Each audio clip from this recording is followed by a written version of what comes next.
encuentras libertad en adversidad, hasta que huya el temor. Ya no soy un esclavo del temor, yo soy hijo de Dios. Ya no soy un esclavo del temor, yo soy hijo de Dios.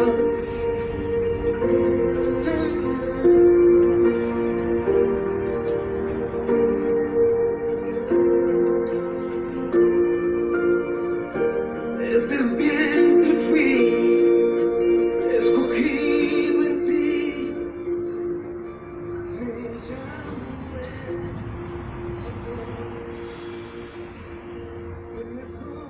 Un gran saludo para toda la Iglesia de Cristo, al mundo entero del Ministerio Yardení Cristiano Evangélico.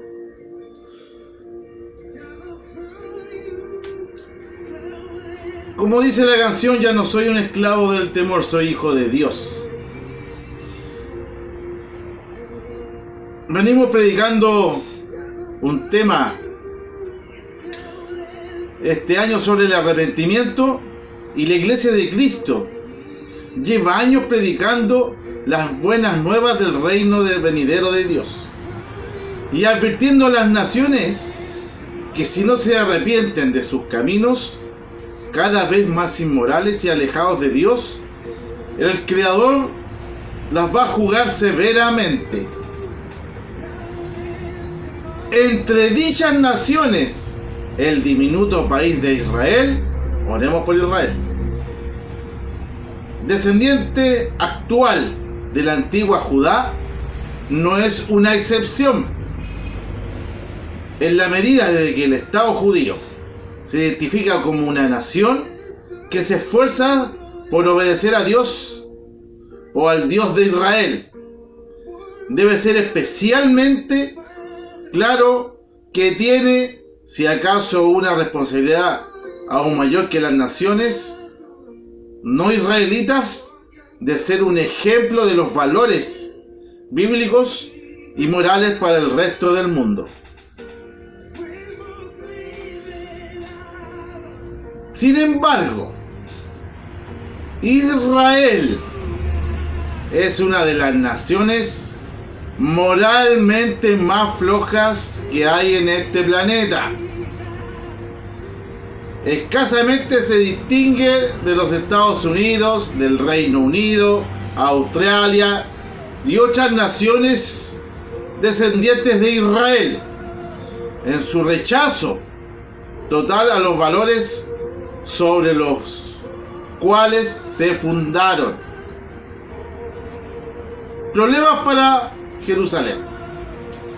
Las Escrituras revelan que cuando regrese el Mesías, hará de Jerusalén la capital del mundo. Los israelíes arrepentidos servirán al Rey de Reyes, cuyos ayudantes serán los apóstoles, cada uno encargado de una de las 12 tribus de Israel. Esto lo podemos ver en el libro de Mateo, capítulo 19, versículo 28. Se los voy a leer. Mateo 19, versículo 28. Y Jesús le dijo: de cierto digo que en la regeneración, cuando el Hijo del Hombre se siente en el trono de su gloria, vosotros que me habéis seguido también os sentaréis sobre 12 tronos para juzgar a las 12 tribus. Amén.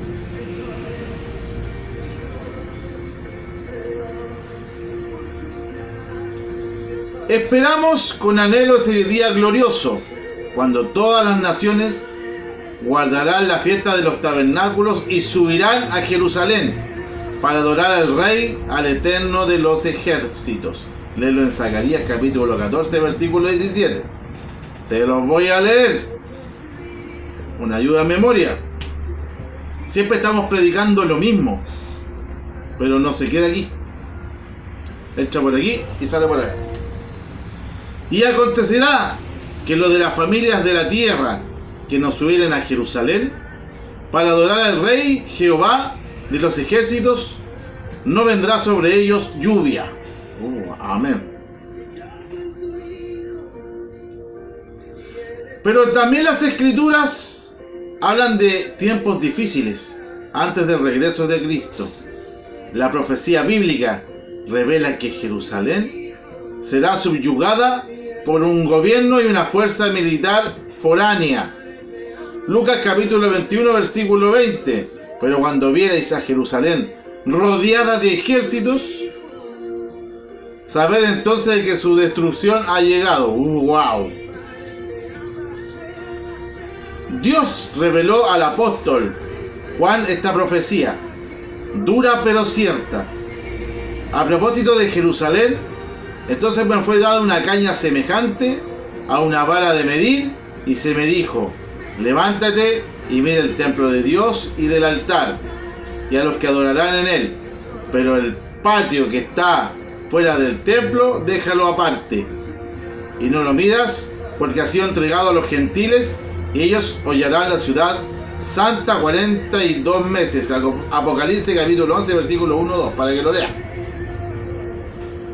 ¿Con qué objeto permitirá Dios que los gentiles se apoderen de Jerusalén? ¿Israel debe examinarse con respecto a los 10 mandamientos y su conducta nacional?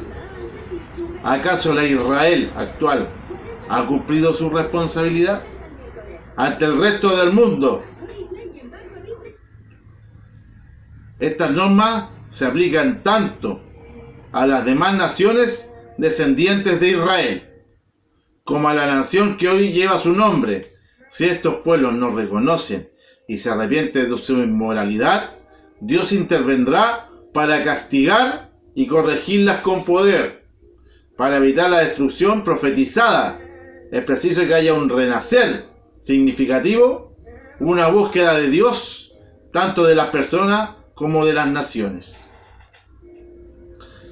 La profecía bíblica revela que los acontecimientos en Israel serán decididos en gran parte por potencias religiosas y políticas.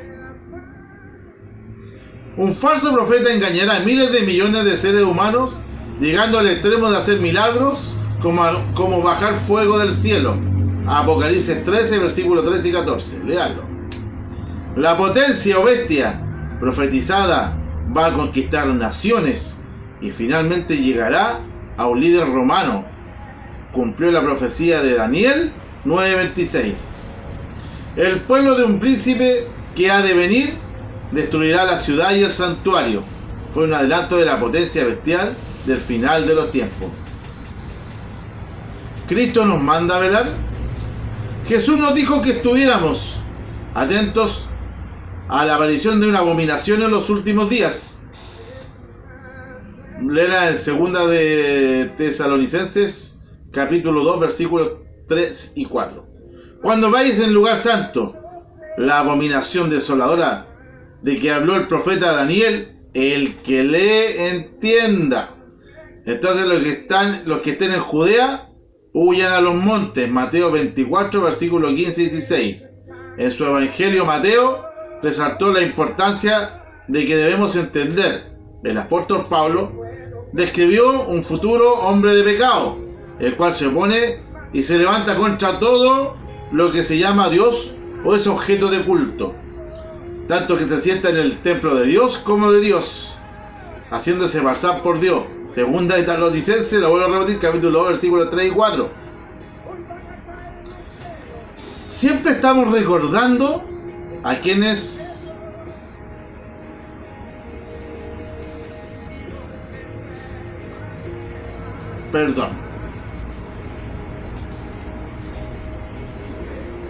siempre estamos recordando a quienes nos oyen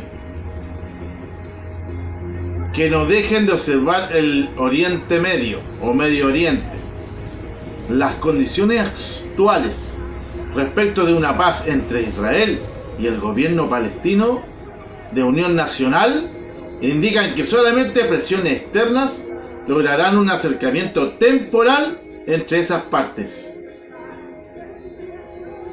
El Papa Francisco encabezó una histórica cumbre de oración en el mes de junio para los líderes de ambos grupos.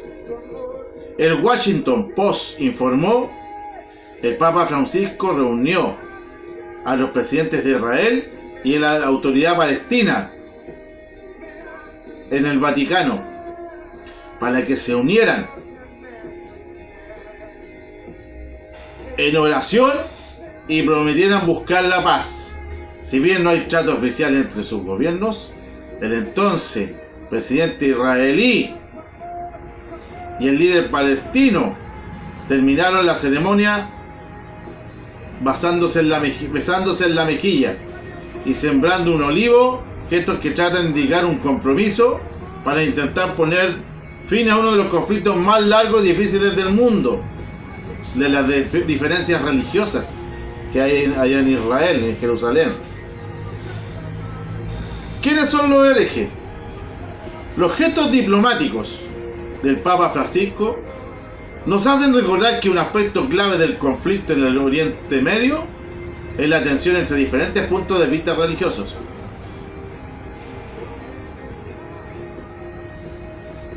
En un artículo titulado Anatema, publicado en una edición, no me recuerdo en este momento cuál, y el escritor, el señor Dechtel Wakefield, señaló la triste ironía de que la actual comunidad cristiana tradicional suele rechazar como herejes precisamente a los cristianos que se aferran a las creencias originales de Jesucristo y los 12 apóstoles. La abrumadora mayoría de quienes dicen adorar a Jesucristo, de hecho, están practicando una religión inventada por los hombres y en que ciertos aspectos enseñan todo lo contrario de lo que Jesucristo enseñó. Por eso, les recordamos a ustedes que deben verificar si están siguiendo las verdaderas enseñanzas de Jesucristo, que estudien la Biblia por revelación del Espíritu Santo, pídanle al Señor en oración y comprueban su entera satisfacción si en Jesús enseñó las mismas prácticas que nosotros en el mundo de hoy y que nos debemos restaurar.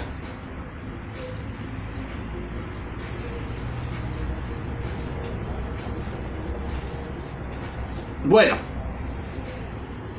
este ministerio se ha basado en el nuevo pacto, porque las cosas anteriores ya fueron hechas. Estamos enfocados. Pero es bueno que esto lo sepan.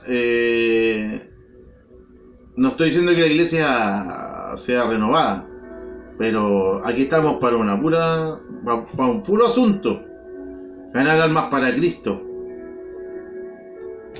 Eso es el trabajo que el Señor nos dejó a toda la humanidad. Bueno, antiguamente guardaban el día sábado, el antiguo pacto séptimo. Todas estas cosas que estoy nombrando ahora son del antiguo pacto, que era para los judíos, no para los gentiles, para nosotros. Pues estamos en tiempos de gracia. Nuevo pacto. Ellos guardaban el día sábado o séptimo día como día de reposo, siguiendo el ejemplo de Jesús. Bueno, los judíos todavía están en este tema, aún en la actualidad. Incluyendo los sábados anuales, es decir, las 7 fiestas anuales que Dios dio a su pueblo, la antigua Israel, y que Jesucristo y sus apóstoles guardaron y enseñaron que debíamos guardar. Los sábados anuales siguen teniendo un significado, pero eso era para los judíos, para el Israel espiritual o la iglesia de Dios, porque nos revelan nada menos que el plan de Dios para la humanidad. Incluyen igualmente un esfuerzo sincero por vivir conforme a toda la verdad, esbozada en 10 mandamientos con la ayuda del Espíritu Santo que mora en los verdaderos cristianos desde que se han arrepentido y han sido bautizados. Bueno, antiguamente eran 10 mandamientos, po. Ahora son 2 nomás, po. Los 2 primeros. Y ustedes lo saben. Nuevo pacto, tiempos de gracia. Dios ha permitido que Satanás enseguezca a la mayoría de las personas en estos tiempos. En el libro de Apocalipsis capítulo 12 versículo 9 dice: y fue lanzado fuera el gran dragón, la serpiente antigua, que se llama Diablo y Satanás, el cual engaña al mundo entero. Fue arrojado a la tierra y sus ángeles fueron arrojados con él. Wow.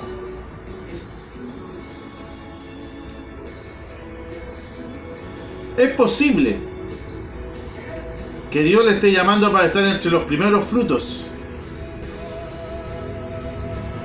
que responderán a su mensaje en esta era actual. Y ruego a Dios que ustedes nos desatiendan esa llamada.